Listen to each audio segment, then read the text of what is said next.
Hello বন্ধুরা, good morning and welcome back to my channel Mumtaz daily blog চ্যানেলের আরও একটি নতুন ভিডিওতে তোমাদের অনেক অনেক স্বাগত জানাই। দূরে কাছে যে যেখান থেকে আজকের আমার ভিডিওটি দেখছো, আশা করছি তোমরা সকলেই বেশ ভালো আর সুস্থ রয়েছো। আর ঈশ্বরের কৃপায় আমিও কিন্তু বেশ ভালো আছি।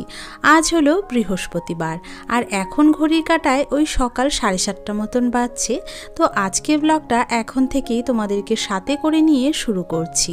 আশা করছি প্রতিদিনের মতো আজকে ব্লগটিও তোমাদের খুব ভালো লাগবে। চলো তাহলে দেখতে থাকো। আজ কিন্তু বেশ অনেকটা সকালেই ঘুম ভেঙে গিয়েছিল। আমি যখন ঘুম থেকে উঠেছি তখন ঘড়িতে ওই মোটামুটি 6টা মতন বাজছিল। আর ঘুম থেকে উঠেই কালকের কিছু ভিডিও এডিটিংয়ের কাজ বাকি ছিল, তো সেইগুলো সেরে নিয়েছি। আর তারপরে প্রতিদিন সকালে ঘুম থেকে উঠে যেমন বাসি কাজবাজগুলো করে নিতে হয়, তো বাইরের সমস্ত কাজগুলো আমি সেরে নিয়েছি। আর তারপরে এই যে এখন ঘরের কাজগুলো করে নিচ্ছি। অবশ্য ঘরের কাজ করার আগে আমার যে গাছগুলো রাখা রয়েছে সেই গাছগুলোতে আমি একটু করে জল দিয়ে দিয়েছি। আর এখন জানো তো, বাইরের দিক থেকে যেহেতু ঘরে এনে রেখেছি গাছগুলোতে, তাই সেরকমভাবে মাটিটা শুকোচ্ছে না।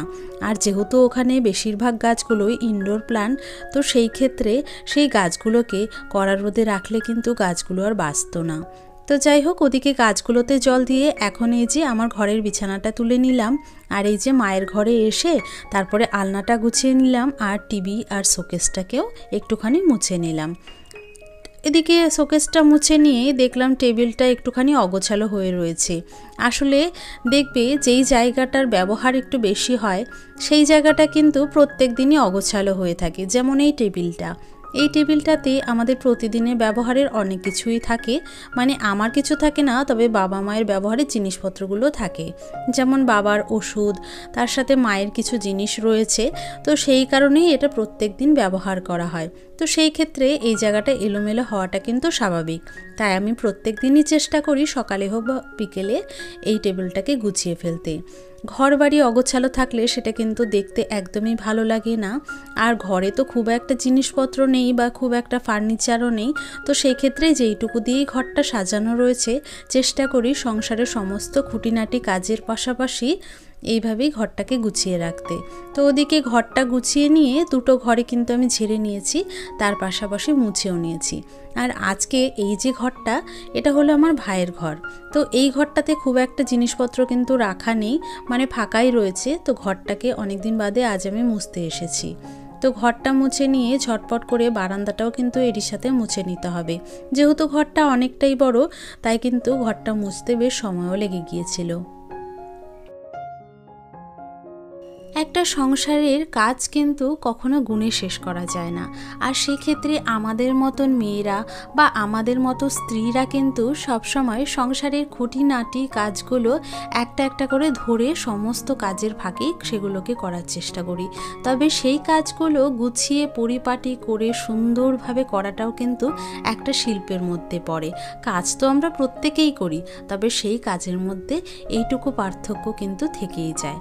তো যাই হোক, ওদিকে বারান্দাটা মুছে নিয়ে আমি কিন্তু সোজা স্নানটা সেরে নিয়েছি। স্নান করে এপাশের উঠোনে জামা কাপড়টা মেলে দিয়ে চলে এলাম সিঁদুরটা পরে নিতে। তো সিঁদুর পরে নিয়ে ভাবছি একটুখানি গরম গরম চা বানিয়ে নেব। তো চলে এসেছি রান্নাঘরে। এই যে তো একটুখানি ভাবছি আজ দুধ চাই বানিয়ে খাবো। তো চলো ঝটপট করে চাটা বানিয়ে নিই। আর এরই সাথে বন্ধুরা, প্রত্যেক দিনের মতো আজকেও তোমাদের একটা অনুরোধ করতে চাই। আমার আজকের এই পর্যন্ত ভিডিওটি যদি তোমাদের ভালো লেগে থাকে বা ভিডিওর কোনো অংশ যদি তোমাদের একটু হলেও পছন্দ হয়ে থাকে, প্লিজ তোমরা ভিডিওটিতে লাইক কমেন্ট করতে ভুলো না। আর এরই সাথে যদি কোনো নতুন বন্ধু এই মুহূর্তে আমার ভিডিওটি জুড়ে থাকো বা আমার ভিডিও যদি তোমাদের একটু হলেও পছন্দ হয়ে থাকে, তাহলে প্লিজ আমার চ্যানেলটি সাবস্ক্রাইব করে আমার পাশে থাকার চেষ্টা করো। আর যে সকল বন্ধুরা অলরেডি এই কাজটি করে রেখেছো, তাদেরকে অসংখ্য অসংখ্য ধন্যবাদ আমার পাশে থাকার জন্য আর আমাকে এইভাবে ভালোবাসা দেওয়ার জন্য। আশা করছি আগামী দিনেও তোমরা এইভাবেই আমার পাশে থাকবে। আর এই তো বন্ধুরা, তোমাদের সাথে বেশ কিছুক্ষণ কথা বলতে বলতে কাজও কিন্তু কিছুটা এগিয়ে নিয়েছি। আজকে বাজার থেকে কি কি এনেছে সবজি সেগুলো কিন্তু তোমাদের সাথে একটা একটা করে শেয়ার করে নিয়েছি। আর এই যে ফ্রিজের যে বাস্কেটটা রয়েছে, এটা বাইরে থেকে খুব ভালো করে পরিষ্কার করে তারপরে প্রত্যেকটা সবজি প্লাস্টিকে ভরে কিন্তু রেখে দিয়েছি। এইভাবে সবজিগুলো রাখলে সেক্ষেত্রে দেখবে ফ্রিজের এই যে বাস্কেটটা থাকে সেটা কিন্তু সহজেই নোংরা হয়ে যায় না। তো সেটাকে ফ্রিজে তুলে রেখে দিয়েছি। আর তারপরে এই যে বাজার থেকে কটা ডিম আনা হয়েছে আজকে রান্নার জন্য, তো সেইগুলোকে খুব সুন্দরভাবে জল দিয়ে ধুয়ে পরিষ্কার করে নিয়েছি। আর তারপরে কিছুটা আনা হয়েছিল পাট শাক, তো সেটাকেই চলো এখন ঝটপট করে পরিষ্কার করে ধুয়ে নিই। বন্ধুরা, আমাদের এখানে কিন্তু দু রকমের পাট শাক পাওয়া যায়, একটা তেতো আর একটা কিন্তু মিঠা। সচরাচর আমরা তেতো পাট শাকটাকে একটুখানি পেঁয়াজ দিয়ে ঝোল করে খাওয়াটাই পছন্দ করি, আর তার সাথে মিঠা যে পাটটা রয়েছে সেটা কিন্তু ভাজাই খেয়ে থাকি। তো আজকে পাট শাকের সাথে কিছুটা ডাঁটা পাতাও এর সাথে মিশিয়ে দেব, তারপরে কিন্তু ভেজে নেব। আর এই দিকে দেখো চলে এসেছি রান্নাঘরে, এসে এই যে ডিম আর আলুটাকে কিন্তু সেদ্ধ হতে বসিয়ে দিয়েছি। আর তার পাশাপাশি এই যে শাকটাও কিন্তু ধুয়ে রেডি করে রেখে দিয়েছি, আর তারই সাথে কিছুটা সবজিও কেটে নিয়েছি। আর এই যে তারই মাঝে দেখলাম একটা আইসক্রিমওয়ালা কাকু যাচ্ছে, তো তার কাছ থেকে একটা আইসক্রিম কিনে নিয়েছিলাম। তো যাই হোক, সেটা খাওয়ার তো সময় পেলাম না, সেটাকে ফ্রিজে রেখে দিয়েছি। আর তারপরে দেখলাম সবজিগুলো কাটার সাথে সাথে আমার এই ডিম আলুটা সেদ্ধ হয়ে গেছে। আর তারই মাঝে আমি কিন্তু কিছুটা সময় অফিসের কাজও করে নিয়েছিলাম। আসলে কি বলতো, প্রত্যেক দিন না আমাকে এই রকমভাবেই অফিসের কাজের সাথে সাথে সংসারে প্রত্যেকটা খুঁটিনাটি কাজ কিন্তু করে নিতে হয়। ওদিকে ডিমের চোকলাগুলোকে খুব ভালোভাবে ছাড়িয়ে নিয়ে আমি কিন্তু ডিমগুলোকে বেশ লাল লাল করে ভেজে নিয়েছি। আর বাকি যে সমস্ত সবজিগুলো রয়েছে সেটা কিন্তু আগে আমি রান্না করে নিয়েছি। এখন একটুখানি এই ডিমের ঝোলটাই বানিয়ে নেব। তো গরম তেলের মধ্যে একটুখানি গোটা জিরে, তেজপাতা আর তার সাথে পেঁয়াজ কুচি একটুখানি ব্রাউন মতন করে ভেজে নিয়ে দিয়ে দিয়েছি এর মধ্যে মশলা। মশলাটা কিছুটা সময় কষিয়ে নেওয়ার পরে এখানে আগে থেকে সেদ্ধ করে রাখা কয়েক টুকরো আলু কিন্তু দিয়ে দিয়েছি। আর বন্ধুরা, তোমরা তো দেখতেই পাচ্ছ মশলার সাথে আমি কিন্তু এখানে কয়েকটা চেরা কাঁচা লঙ্কাই দিয়েছি, কারণ এতে ঝালটা না বেশ সুন্দর ব্যালেন্স থাকে। আর দেখবে ডিমের ঝোল হোক বা মাংসের ঝোল, একটুখানি ঝাল না হলে কিন্তু খেতে ভালো লাগে না। তো যাই হোক, আলুর সাথে মশলাটাকে আবারও খুব ভালো মতো কষিয়ে পরিমাণ মতো জল দিয়ে দিয়েছি। এইবারে ঝোলটা যখন একটুখানি ফুটে উঠেছে তখন কিন্তু ভেজে রাখা সমস্ত ডিমগুলোকে এই ঝোলের মধ্যে দিয়ে দিলাম। ওদিকে রান্না হচ্ছে আর এদিকে পাশের বাড়িতে দেখলাম নীল পুজোটা হচ্ছে, বেশ জমায়েত হয়েছে লোকজনের। তো আমিও না এসে পারলাম না, আর তোমাদের সাথেও শেয়ার করতে আমার কিন্তু বেশ ভালো লাগলো। তো যাই হোক, এই যে দেখো তারপরে কিন্তু আমি ডিমের ঝোলটা নামিয়ে নিয়েছি। তো দেখো বন্ধুরা, ডিমের ঝোলটা হয়ে যাওয়ার পর ঠিক কেমন লাগছে সেটাই তোমাদেরকে একবার দেখালাম। তো চলো, রান্নাবান্না শেষে এইবার তো গ্যাস ওভেনটাকে খুব ভালো করে মুছে নিতে হবে। প্রত্যেক দিনই রান্না করার পরে আমি চেষ্টা করি খুব ভালোভাবে ওভেনটাকে স্ক্রাবার দিয়ে আর এরই সাথে ওয়ালের যে টাইলসটা রয়েছে সেটাকেও স্ক্রাবার দিয়ে ঘষে নিতে। কারণ রান্না করার ক্ষেত্রে দেখবে তেল হোক বা মশলার ছিটে কিন্তু এইভাবে ওয়ালের টাইলসগুলোতে লেগে থাকে, আর তার সাথে ওভেনেও এইভাবে ছড়িয়ে ছিটিয়ে থাকে। তো সেই ক্ষেত্রে প্রত্যেক দিন রান্নার পরে একটুখানি স্ক্রাবার দিয়ে যদি ঘষে পরিষ্কার করে নেওয়া যায়, দেখবে ওভেনটাও থাকে চকচকে, আর তার সাথে কিন্তু ওয়ালের টাইলসগুলো বেশ পরিষ্কার থাকে। রান্নাবান্নার সমস্ত কাজ সেরে নিয়ে কিচেনটা ক্লিন করে এই যে দেখো সকলে মিলে এখন কিন্তু লাঞ্চ করতে বসে গিয়েছি। দুপুরে লাঞ্চের পরে প্রতিদিনের মতো আজকেও একটুখানি রেস্ট করে নিয়েছিলাম, সাথে করে নিয়েছিলাম অফিসের কিছুটা কাজ। আর দেখলাম এখন তো অফিসের কাজ নেই, তো চলো এখন ঝটপট করে বিকেলে কাজগুলো সেরে ফেলি।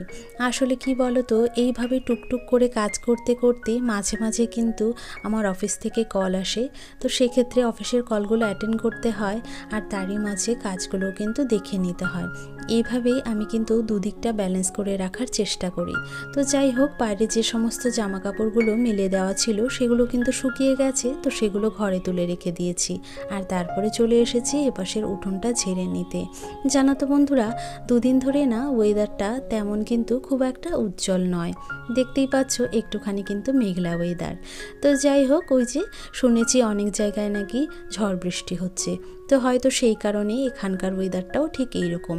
বাইরের দিকে সমস্ত কাজকর্ম সেরে নিয়েছি, মানে উঠোন ঝেড়ে নেওয়া, জামা কাপড় তোলা সমস্তটাই করে নিয়েছি, আর তার সাথে গাছেও জল দিয়ে দিয়েছি। আর তারপরেই দেখো আমি কিন্তু ঘরের কাজগুলো এখন কিছুটা সেরে নেব।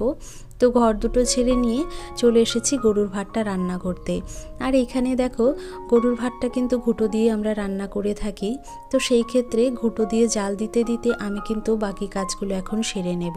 ওদিকে ভাতটা রান্না হতে থাকছে আর আমি এদিকে ঘরে চলে এসেছি আমার বিছানাটাকে ঠিকঠাক করতে। প্রত্যেক দিনই সকাল থেকে সন্ধে পর্যন্ত এই রকমভাবেই বিছানাতে আমাকে ল্যাপটপ নিয়ে যেহেতু অফিসের কাজগুলো দেখতে হয়, তাই সেই ক্ষেত্রে টুকটাক জিনিসপত্রগুলো বিছানার উপরে থেকেই যায়। তাই আমি প্রত্যেক দিন সকালবেলা ঠিক যেমনভাবে বিছানাটা গুছিয়ে থাকি, তেমনভাবে কিন্তু বিকেলবেলাতেও সমস্ত জিনিসপত্র সরিয়ে বিছানাটাকে ক্লিন করে ভালো মতো গুছিয়ে ফেলি। আর এই যে তার সাথে সাথে আমি কিন্তু ঘরের জানলাটাও আটকে দিয়েছি, আর তারপরে চলে এসেছি এই ঘরের কিছুটা কাজ ছেড়ে নিতে।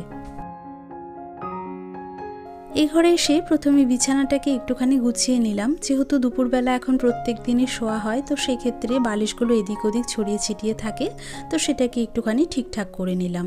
আর তার সাথে এই যে শুকনো জামা কাপড়গুলো রেখে দিয়েছিলাম, সেগুলোই কিন্তু এখন একটা একটা করে গুছিয়ে নিচ্ছি।